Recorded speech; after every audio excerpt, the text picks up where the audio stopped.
Dear students, আজি আমি electronic কম্পোনেন্টৰ এটা characteristics কম প্ৰথমে তুমি ডায়োড কিটা বাছি লিবা স্যাৰ এইটা হৈছে ডায়োডস ডায়োডৰ এটা characteristics স্যাৰ ডায়োডে অনলি এটা ডাইৰেকশনতে কাৰেন্ট পাস কৰিবলৈ দিয়ে ফৰৱাৰ্ড বায়াস নে ৰিভাৰ্ড বায়াস হলে স্যাৰ ফৰওয়াৰ্ড বায়াসড ইয়াৰ কেথত কোনটো এনত কোনটো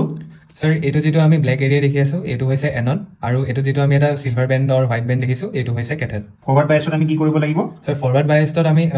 যেটো এনড আছে এনডত আমি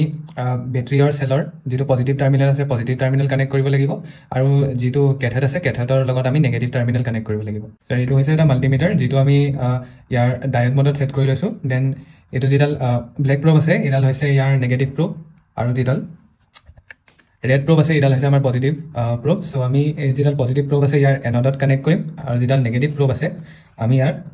নেগেটিভ সাইডত কানেক্ট কৰিম সো ইয়াৰ মাজেদি কাৰেন্ট পাস হৈছে